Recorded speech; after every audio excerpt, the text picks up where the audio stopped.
अब हम लोग सर्वांशम रेखाखंड के बारे में जानकारी प्राप्त करेंगे। सर्वांशम रेखाखंड या दिए गए दो रेखाखंडों की लंबाई समान हो तो वे रेखाखंड सर्वांशम होते हैं।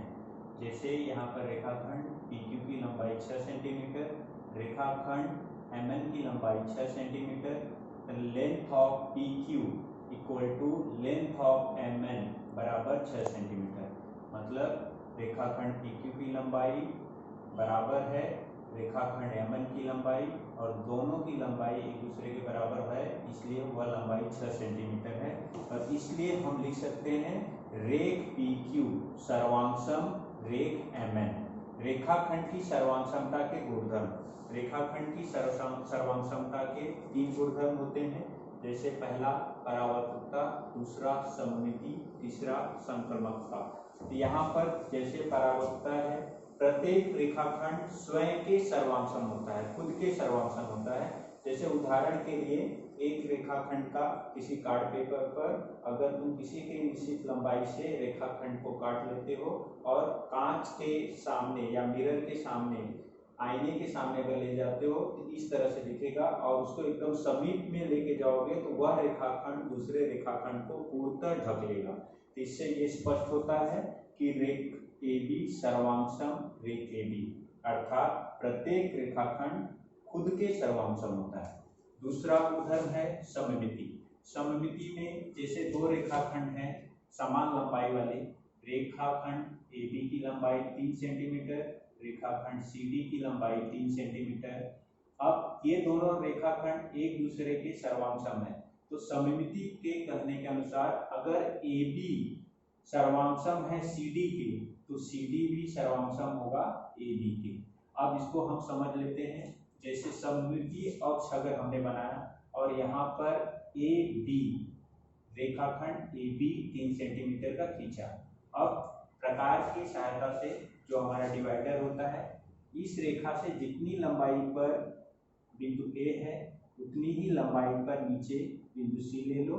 उसी तरीके से यहाँ पर इस रेखा से जितनी लंबाई पर बिंदु B है उतनी ही लंबाई पर बिंदु D ले लो और फिर इस तरीके से उसको बिंदुओं से जोड़ दो।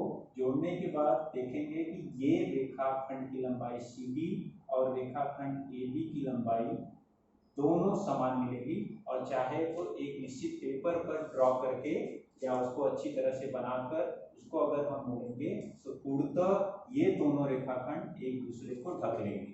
तो इसके लिए यदि रेख AB सर्वांशम है रेख CD के तो रेख CD सर्वांशम हो जाएगा रेख AB। अब तीसरा गुणधर्म है संक्रमकता। संक्रमकता में जैसे पहला एक रेखाखंड AB 4 सेंटीमीटर है, दूसरा रेखाखंड CD 4 सेंटीमीटर है। यहाँ पर लेंथ ऑफ AB बराबर है लेंथ ऑफ CD के और वह लंबाई 4 सेंटीमीटर है। इसका अर्थ ये होता है कि रेख AB लंबाई बराबर होने के कारण रेख AB सर्वांशम है रेख CD के। उसी तरीके से दूसरी ओर CD की लंबाई 4 सेंटीमीटर है और PQ की लंबाई 4 सेंटीमीटर है, इसलिए लेंथ ऑफ CD बराबर है लेंथ ऑफ PQ और उनकी लंबाई कितनी है 4 सेंटीमीटर। लंबाई समान होने के कारण रेख CD सर्वांशम है रेख PQ की। अब दोनों तरफ अगर हम देखते हैं तो रेख AB सर्वांशम है रेख CD के और रेख CD सर्वांशम है रेख PQ के। इन दोनों से यह परिणाम प्राप्त होता है कि यदि रेख AB सर्वांशम है CD के तथा रेख PQ सर्वांशम है रेख CD के, तो इसका अर्थ ये होता है कि AB सर्वांशम होगा रेख PQ के। इसका अर्थ अगर सीधे शब्दों में देखा जाए, यदि एक आकृति दूसरी आकृति के सर्वांशम है और दूसरी आकृति तीसरी आकृति के सर्वांशम है, तो इससे परिणाम प्राप्त होता है कि पहली आकृति तीसरे के सर्वांशम होगी, जिसे संक्रमकता का गुणधर्म कहते हैं। फिर रेखाखंड का मध्य बिंदु, जैसे यहाँ पर रेखाखंड AB 6 सेंटीमीटर है, बिंदु M यह रेखाखंड AB का मध्य बिंदु है। मध्य बिंदु होने के कारण यह क्या काम करेगा, रेखाखंड AB को दो समान भागों में विभाजित कर देगा। AM की लंबाई 3 सेंटीमीटर हो जाएगी, MB की लंबाई 3 सेंटीमीटर हो जाएगी। यदि A' M' B तथा रेख AM सर्वांशम रेख MB क्यों सर्वांशम है? क्योंकि इसकी लंबाई AM की 3 सेंटीमीटर है, MP की लंबाई 3 सेंटीमीटर है, इसलिए वो दोनों रेखाखंड क्या होंगे? सर्वांशम होंगे।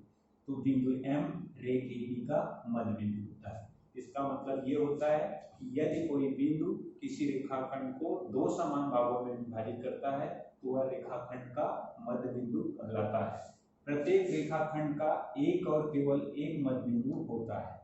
फिर रेखाखंडों की तुलना हम बड़े छोटे के रूप में कर सकते हैं। जैसे रेखाखंड AB की लंबाई 8 सेंटीमीटर है, रेखाखंड PQ की लंबाई 3 सेंटीमीटर है, तो रेखाखंड AB की लंबाई हमने लिख लिया यहाँ पर 8 सेंटीमीटर तथा रेखाखंड PQ की लंबाई हमने 3 सेंटीमीटर लिखा।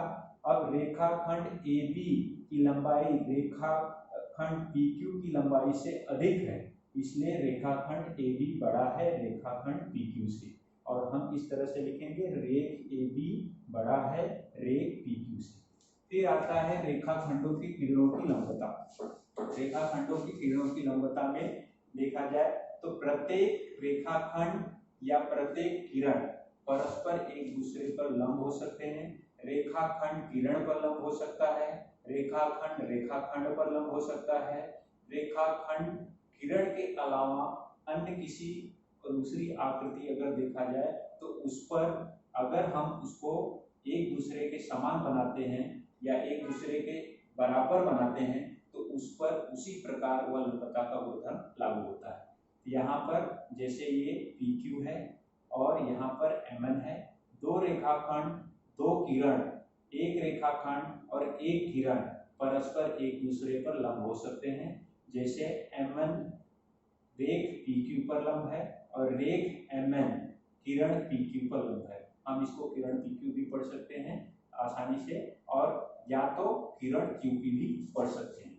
फिर बिंदु की रेखा से दूरी, जैसे यहाँ पर रेखा AB है, उस पर M कोई बिंदु स्थित है और यहाँ पर बिंदु P है। बिंदु P से M की दूरी 3 सेंटीमीटर है। इसका मतलब ये हो जाता है कि बिंदु P से रेखा AB की दूरी 3 सेंटीमीटर है। यदि रेख CD यहाँ पर देखा जाए,